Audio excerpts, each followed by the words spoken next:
So modular building is a very clunky word for what ultimately is a very, very free tool within Planet Coaster, allowing you to create vast swathes of the world exactly in the way that you would want them to be made, and to integrate all the pieces of a park in a way that you would never have done before.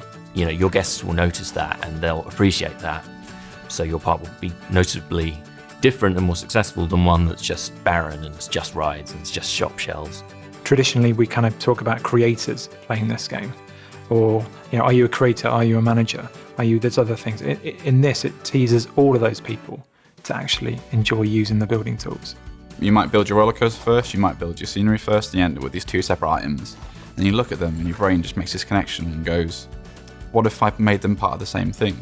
And then you might move that building, you might copy it, you might take part of it, rip it apart and put it over different parts of that ride, rebuild it in a different way.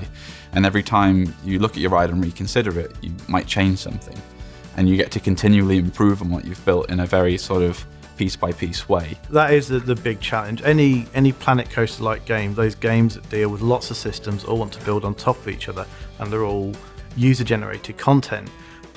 Technically, they're a very difficult challenge. So we have to try and keep things separate to make the actual development process sane, but we need the user to kind of appear to be seamlessly integrated. So I think the landscape editing tools are fantastic in their breadth, in the sense that like every user can use it on a basic level to kind of create some nice undulations and hilly areas in their parks, or to just to create a little rocky outcrop or a little formation which guests can walk under or coasters can go through. It's actually very, very easy to do that with our tools. The landscape is a voxel generated field of loveliness. It gets technical for you.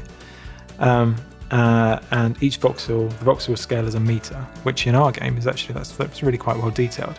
Because then when you combine it with the customization that you can add on with the scenery pieces, and the fact that you can kind of build out these really interesting lumps of rock, you know, combinatorially, you can kind of add stuff together to build up big rock forms, and then push that into the landscape. You can sculpt to the scenery, you know, you can effectively adorn it. The landscape system, everything is building on top of it, but we do some really interesting things with landscape systems. So for example, when you put a path on a landscape, then it will conform to the landscape if it thinks that it's reasonable to put a path. So it may not let you put a path up a cliff edge, for example. But when we have that path down, we can then actually use the landscape system to put that path in a tunnel. So if as we pull the landscape over, the path will stay where it is, and the volume of the path, i.e. the bit that you would expect the people to walk through, will remain as a hollow, as a tunnel, but the landscape will sort of seamlessly blend over the top of it. So you can create a really amazing kind of structures, but with simple techniques as far as the user is concerned. So one of the beautiful things you can do with a modular building system is the way that you can overlap local grids. So if I build my shop and next to it is some curious, broken, creepy old church, then I can have that thing sitting there on a local grid.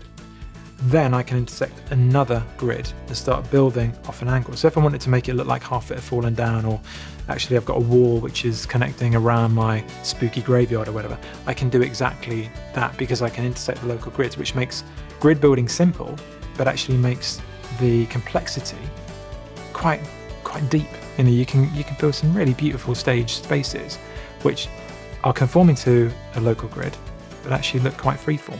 So you can really kind of create an artificial area as much as you can create an authentic area, and that's really nice, having that sort of ability to kind of chop up your park into different biomes within biomes and different zones. So you really feel like you're taking your guests into different dimensions and different areas.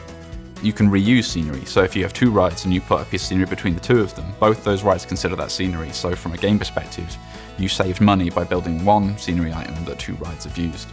And if you built a roller coaster, you might go past that scenery on the same roller coaster multiple times. So there's a little more use out of it. And you have these high value items. So anything which is animated, or, you know, you've made it out of these bigger, more expensive blocks that have a bigger impact on the guests. And you managed to reuse those a lot, then you saved even more money. You've been creative in how you've approached the simulation. that's something we want to reward.